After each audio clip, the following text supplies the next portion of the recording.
বের হয়ে আসছে।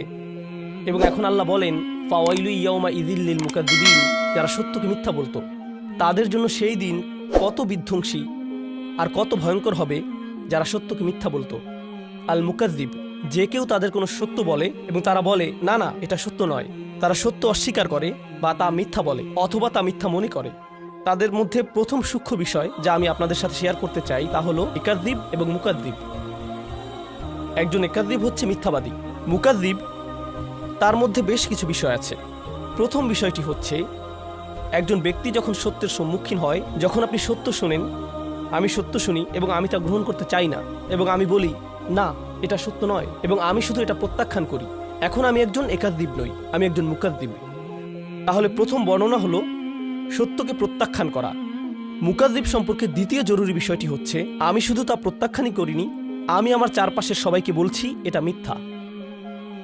এটা হতে পারে দাওয়া, যেখানে আপনি সবাইকে সত্যের পথে আমন্ত্রণ করছেন। মুকাদ্দিব হচ্ছে সে যে সত্য গ্রহণ করে না এবং সবাইকে সত্যকে মিথ্যা বলে গ্রহণ করতে নিষেধ করে। তারা একটা নেগেটিভ ক্যাম্পেইন করে এবং তারা একটা বাতিল ক্যাম্পেইন করে। মানে তারা শুধু নিজেরাই সত্যকে প্রত্যাখ্যান করে না, তারা অন্যদেরকেও সত্যকে মিথ্যা হিসেবে গ্রহণ করতে কনভিন্স করে, তারা মিথ্যাকে ছড়িয়ে দিতে চেষ্টা করে, তারাই মুকাদ্দিব। এটাই হচ্ছে প্রথম বর্ণনা। আমি যা শিখি তা হলো, আমি যখন কোনো সত্য শুনি, তা যে কোনোভাবেই হোক না কেন, সেটি একটি শিশু থেকে শুনতে পারি, সেটা একজন মুসলিম থেকে শুনতে পারি, তা আমি যে ব্যক্তিকে পছন্দ করি বা পছন্দ না করি তার থেকে শুনতে পারি, যদি সত্য হয় আমি তা প্রত্যাখ্যান করব না, আমি তা প্রত্যাখ্যান করব না। লোকেরা কেন সত্যকে প্রত্যাখ্যান করে? কারণ শুধু এটা নয় যে তারা খারাপ মানুষ। এর কারণ হলো, উদাহরণস্বরূপ মহানবী সাল্লাল্লাহু আলাইহি সাল্লামের চাচা আবু তালিব সত্যকে গ্রহণ করেননি, তিনি সত্য গ্রহণ করেননি। কিন্তু প্রশ্ন হলো, কেন তিনি সত্য গ্রহণ করেননি? কারণ যদি তিনি তা গ্রহণ করেন, তার জীবনে অন্যান্য রাজনৈতিক সমস্যা ঘটতে পারে, তার মানুষের সাথে ব্যবসা আছে, তারা ব্যবসা প্রত্যাহার করতে পারে, তার অনেক সামাজিক সম্মান আছে, তার সামাজিক সম্মান ব্যাহত হতে পারে, তার পরিবারে অনেক সমস্যা হতে পারে। তিনি এই সব বিষয়গুলো দেখে বলেন, আমি জানি এটা সত্য, কিন্তু আমি তা গ্রহণ করতে পারি না, কারণ তার মূল্য অত্যন্ত বেশি, আমি এর জন্য এত মূল্য দিতে পারি না, আমি এটা করতে পারি না। এবং এটা শুধুমাত্র আবু জাহল, আবু তালেব এবং আরও অনেকের সাথে হয়নি, আমি এবং আপনি, যদিও আমরা মুসলিম, তবে মুসলিমদের মধ্যেও এমন হতে পারে।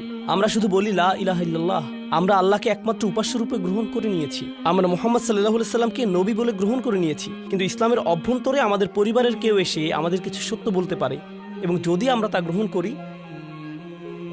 তাহলে আমাদের বাবা তা পছন্দ করবেন না, অথবা আমাদের ভাই তা পছন্দ করবে না, অথবা যদি আমরা তা গ্রহণ করি আমাদের ব্যবসা ছেড়ে দিতে হতে পারে, অথবা আমাদের কাউকে টাকা ফেরত দিতে হতে পারে, একটি মূল্য প্রদান করতে হবে। তাহলে আমরা সেই সত্যের সাথে কি করি? না এটা সত্য নয়, না না সেটা ঘটেনি।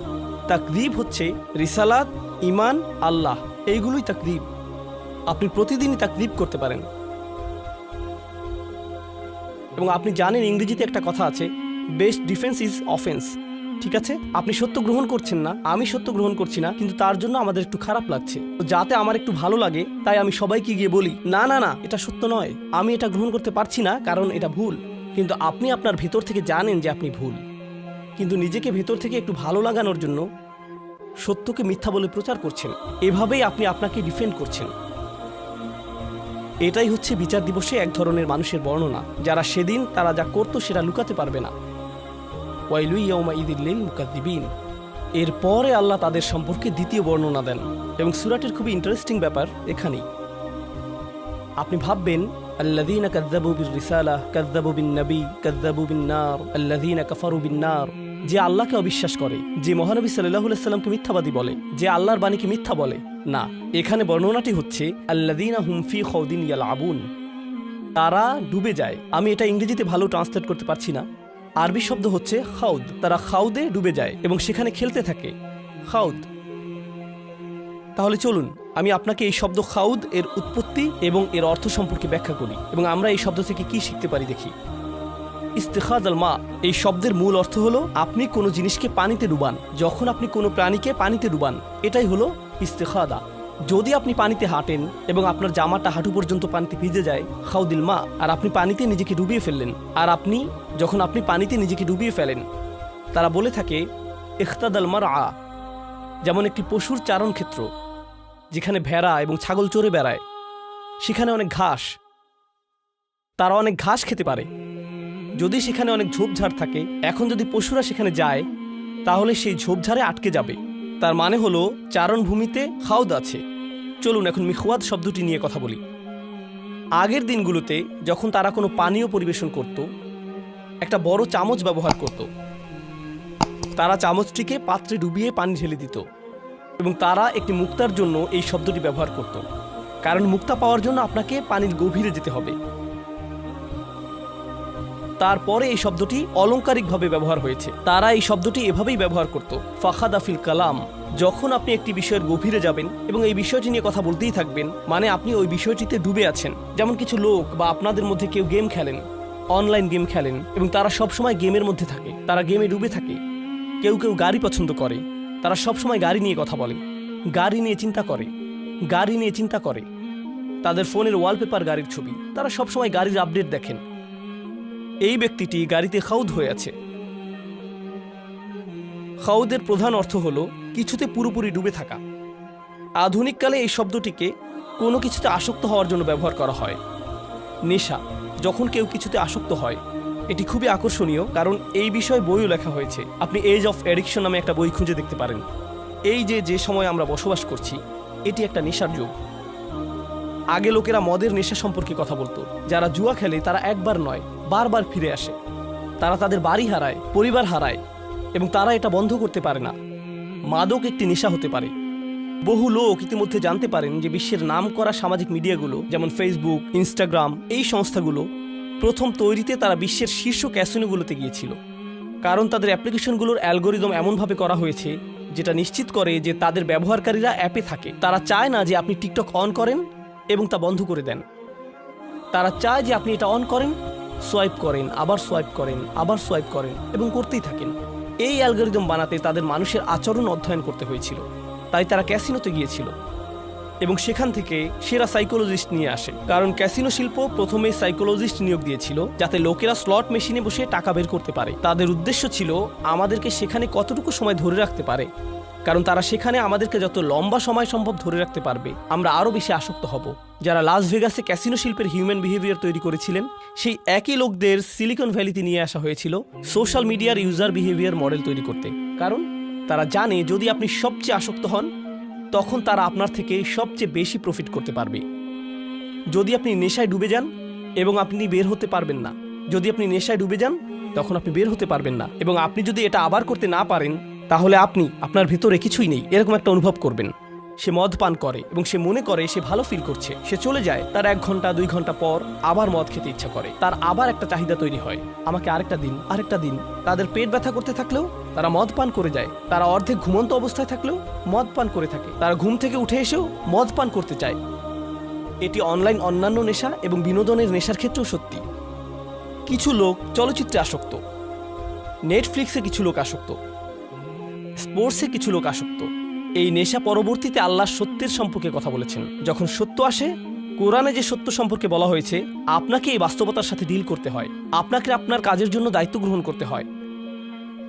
আমি কিভাবে আমার দিন কাটাচ্ছি তার ব্যাপারে যত্নশীল হতে হয়, কিভাবে আমি আমার রাত কাটাচ্ছি তার ব্যাপারে যত্নশীল হতে হয়। আমার নিজের ব্যাপারে দায়িত্ব আছে, আমার আল্লাহর জন্য দায়িত্ব আছে, আমার নিজের পরিবারের জন্য দায়িত্ব আছে। আমাকে এই সবগুলো ব্যাপারে যত্নশীল হতে হবে। কিন্তু আপনি যদি এই সত্যকে গ্রহণ করতে না চান এবং আপনি বাস্তবতা থেকে পালিয়ে বেড়াতে চান, আপনি নিজেকে হারিয়ে ফেলেন এবং কোনো একটি বিষয়ে আসক্ত হয়ে যান, এবং এভাবে আপনি আসক্তিতে ডুবে যান। আপনি জানেন কিছু মানুষ কি করে?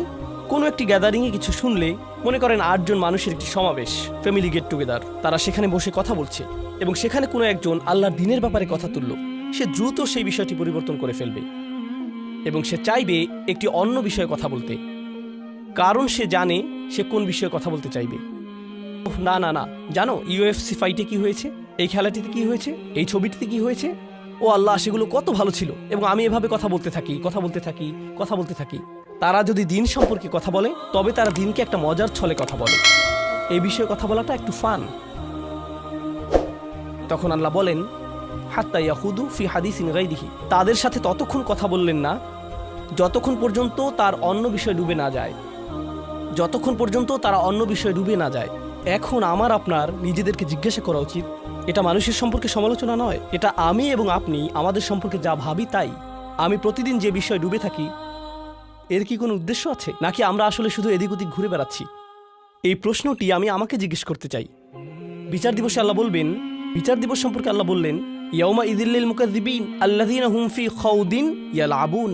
তারা বিভিন্ন বিষয়ে ডুবে আছে এবং সেই বিষয়ে এদিক ওদিক ঘুরে বেড়াচ্ছে। তারা শুধুই ঘুরে বেড়াচ্ছে। এবং প্রতিবার যখন কোরআন তাদেরকে ডাকে, সত্য তাদেরকে ডাকে, সব কিছু দায়িত্ববোধ। কারণ বিচার দিবস মানেই দায়িত্ববোধ, তাই নয় কি? বিচার দিবস হচ্ছে একটি কোর্ট, এবং এই কোর্টে কি হয়? বিচারক বলেন আপনি যা করছেন তার জন্য আপনিই দায়ী।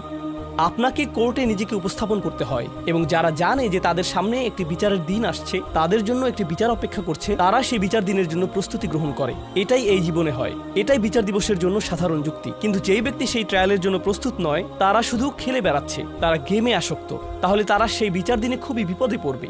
এবং কেউ কেউ বলে, এই এই বিচার দিবস আগামীকাল, বিচার দিবস আগামী সপ্তাহে, তাড়াতাড়ি এই দিনের জন্য প্রস্তুতি গ্রহণ করো। কিন্তু আপনি তৈরি নন, আপনি আপনার কাজ শেষ করেননি, সেই দিন কি আপনার বিপক্ষে হতে যাচ্ছে? আরে যান যান, আমাকে খেলতে দেন। এটা সত্য নয়। ওহ, এই মানুষগুলো খুব বেশি বেশি, আসলেই খুব বেশি বেশি, তারা খুবই নেতিবাচক। আমাকে আমার মতো থাকতে দিন। আপনি জানেন, এমন একটা সময় ছিল যখন দার্শনিকেরা ক্যাপিটালিজম, কমিউনিজম, অ্যাথিজম এইগুলো নিয়ে কথা বলতো। এখন আমরা একটা নতুন পৃথিবীতে। আপনার ইমোশনই আপনার নতুন ধর্ম। আমাকে একটু ভালো থাকতে দিন তো, আমি শুধু ভালো থাকতে চাই, আমাকে আমার মতো থাকতে দিন। আপনি জানেন, বিচার দিবসে আল্লাহ এমন একটি বর্ণনাই দিয়েছেন, আল্লাযীনা হুম ফি খাউদিন ইয়ালআবুন। যখন কোনো মানুষ কোনো কিছুতে ডুবে যায়, তখন সে আর অন্য কিছুতে যেতে চায় না, সে ওখানে আটকে পড়ে, তারা একই জায়গায় থাকে। যখন কোনো মানুষ কোনো কিছুতে আসক্ত হয়, তখন আপনি তাকে 1 বছর আগেও যেখানে দেখেছেন, এখনও ঠিক সেখানেই দেখবেন। আপনি জানেন, যখন মানুষ কোনো কিছুর পরিবর্তন করে না, আল্লাহ তাদেরকে পরিবর্তন করেন। আল্লাহ বলেন, ওয়াল্লাযীনা ইয়াওমা ইউদআউনা ইলা নারি জাহান্নামা দাআ। তখন আল্লাহ তাদেরকে জাহান্নামের আগুনের দিকে ঠেলে দেন। তাদেরকে ঠেলে দেওয়া হয় কারণ তারা নিজেরা নড়ে না, তারা যেতে চায় না। হাযিহিন নারুল্লাতী কুনতুম বিহা তুকাদ্দিবুন। এই হচ্ছে জাহান্নাম, যাকে তোমরা মিথ্যা বলতে। আফাসিহরুম হাযা। যদি আমি বলি এটা কি জাদু? আও আনতুম লা তুবসিরুন। তুমি কি দেখছো না? কারণ আমি কোনো আগুন দেখতে পাচ্ছি না। হে আস্তাগফিরুল্লাহ বলো, এগুলো করো না। আমাদেরকে আল্লাহকে ভয় করা উচিত, আমাদের বিচার দিবসকে ভয় করা উচিত। ও হ্যাঁ, আমার আগুন ভয় করা উচিত, কিন্তু আমি তো কোনো ধোঁয়া দেখতে পাচ্ছি না, আমি তো তাপমাত্রা বাড়তে দেখছি না। আল্লাহ বলেন এটা মিথ্যা। যখন বিচার দিবস আসবে, আও আনতুম লা তুবসিরুন, তুমি এটা দেখবে না। ইসলাউহা ফাসবিরু আলা তাসবিরু সাওয়াউন আলাইকুম ইন্নামা তুজজাউনা মা কুনতুম তা'মালুন। এখন যাও এর ভিতর এবং এটা উপভোগ করো। তুমি এটা সহ্য করতে পারো বা না পারো,